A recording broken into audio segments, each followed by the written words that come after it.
You have two broad choices for where your super lives: an industry fund or a retail fund, usually the one bundled with your bank.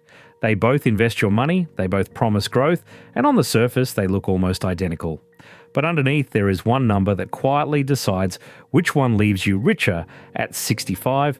That number is the fee. So in this comparison, we're going to put them head to head, criterion by criterion, and show you exactly what the fee difference actually costs over a working life in real dollars, not vague percentages. Here is why this decision is not trivial. Take a worker earning around $50,000 a year, contributing through the super guarantee over a 30-year career, earning 7% gross. Park them in a high-fee retail fund, charging roughly 1.3% in total fees versus a typical industry fund at around 0.7%. And the difference compounds to about $140,000 less in retirement savings, purely from fees and loss compounding, according to combined SEC and Saxo fee impact modelling applied to this scenario. To put the scale in context, the Iamonidsa, the SEC found that on a $100,000 balance over 30 years, a fee of 1.0% versus 0.25% costs about $175,000 in lost value. That is the stake. The fee gap is the whole game. At a glance, here is the divide. Industry funds run a profit to members model with all-in fees on their main balanced options, typically around 0.6 to 0.8% of assets per year, according to Australian Super's industry versus retail comparison. Retail funds, often linked to a bank or a wrap platform, commonly charge higher total costs once investment, administration and advice fees are combined, frequently around or above 1.0 to 1.5% per year, according to Saxo and ASIC fee data. Same job, different price tag. Now let's pull each one apart properly. Start with industry funds. The core idea is structural. They are run for members, not external shareholders, so there is no profit margin being skimmed off the top. That is why their main balanced options typically land around 0.6 to 0.8% in all-in fees, according to Australian Super's 2024 comparison. Who do they suit? The default and leave it majority, people who want their super invested sensibly, cheaply and competitively without paying extra for a custom menu they will never use. For most Australians, the low fee default is exactly the right home. The trade-off is a narrower investment menu, which we will come back to. The strongest advantage is simple but enormous. The fee you don't pay keeps compounding for you.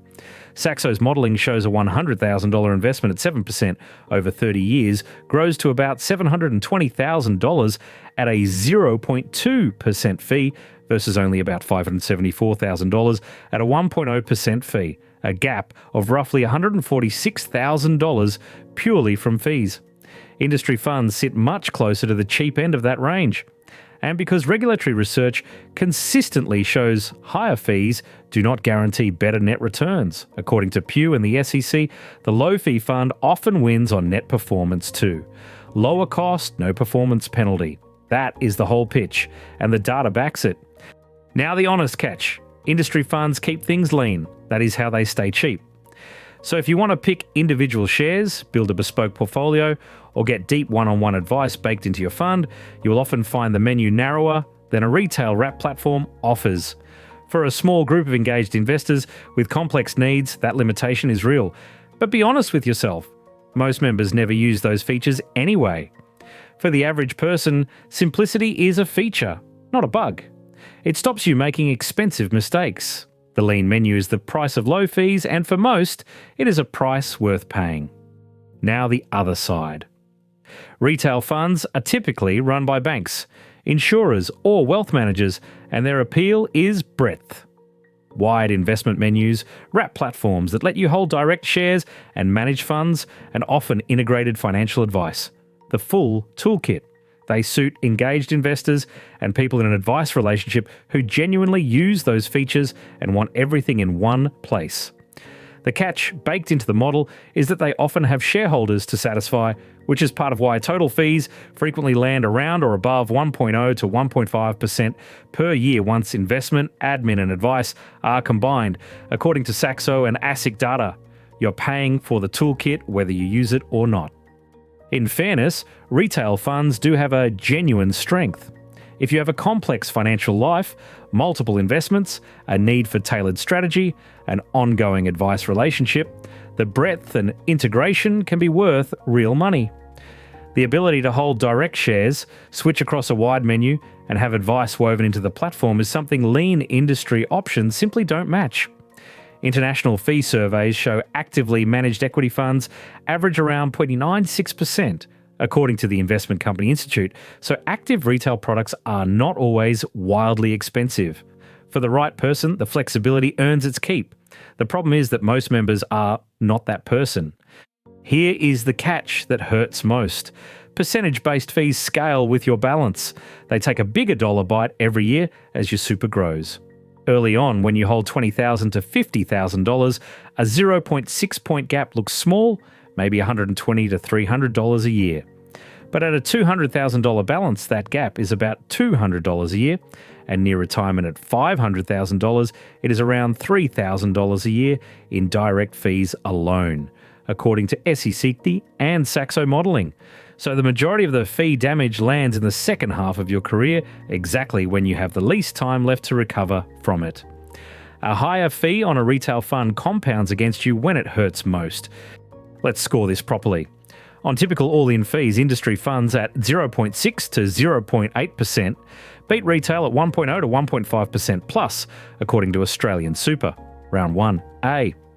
On 30-year fee drag, the retail path costs about $140,000 more for a typical worker per combined SEC and Saxo modelling. We see from round 2A.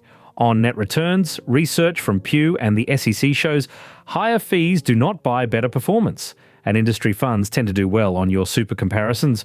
Round 3A. But on investment menu, retail wins, wider choice including direct shares. Round 4 goes to B. 3-1 so far, and fees are doing the heavy lifting. 3 more rounds. On advice and service, retail funds with integrated personalised advice, take it. Round 5B. On flexibility, the wrap platform control of retail funds wins again. Round 6B. But on regulation and safety, it is a genuine tie. Both cite under APRA oversight. Both offer MySuper default options, standardised since the 2013 MySuper reforms, and both are now subject to the 2021 Your Future, Your Super Performance test, according to Australian Super's regulatory summary. Neither is riskier than the other on the safety front. So the choice is not about danger, it is about what you value, cost or capability. Tally it up. Industry funds won the rounds that decide the size of your retirement balance. Fees, 30-year drag, and net returns. Retail funds won the rounds about features, advice, flexibility, and menu choice. So which scorecard matters more depends entirely on whether you are a use the features investor, or, like most people, someone who just wants the biggest balance for the lowest cost. For that majority, the rounds industry funds won are the ones that count. If you only remember one number from this comparison, make it this: $140,000. That is the approximate amount a typical worker, earning around $50,000, contributing over 30 years at 7% gross, loses by sitting in a 1.3% retail fund instead of a 0.7% industry fund, according to combined SEC, Saxo and fee impact modelling. For someone like Lisa, our 37-year-old marketing manager with $120,000 saved, that 0.6 point gap already costs about $720 a year right now, and over her remaining 28 years compounds toward roughly $140,000. That single number decides it for most people. Features are nice. 6 figures is decisive. So here is the verdict. For the average Australian, the default and leave it majority who want the biggest balance for the lowest cost. Industry funds win, and it is not close. Their low fees compound in your favour for decades, and the research is clear that paying more does not buy better net returns, according to Pew, the SEC and the Investment Company Institute. The roughly $140,000 fee drag on a retail path is simply too large to ignore, but it is not absolute. If you have a complex financial life, an active advice relationship you genuinely use, or you want direct control over a wide investment menu, a retail fund can earn its higher fee. The rule is this: unless you're actively using the extra features, the cheaper fund wins by default. For most people, that means industry. Let's make it concrete. Choose an industry fund if you want low fees, set and forget simplicity, and you have never once logged in to pick individual shares. That describes most members, and the fee saving will quietly compound towards six figures over your career, per SEC and Saxo modelling. Choose a retail fund if you have an active financial advisor whose service you actually use, if you genuinely need direct shares or a wrap platform, or if your situation is complex enough that the breadth pays for itself. The honest test. Don't pick based on the investor you imagine being. Pick based on how you actually behave.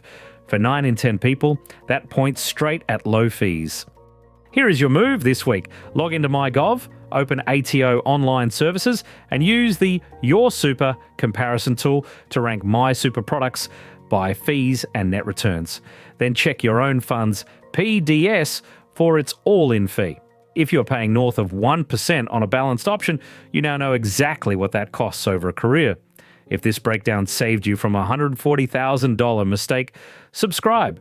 We read the fine print so your retirement balance doesn't pay for it. This is general information only, not financial advice, so check the current figures before you act.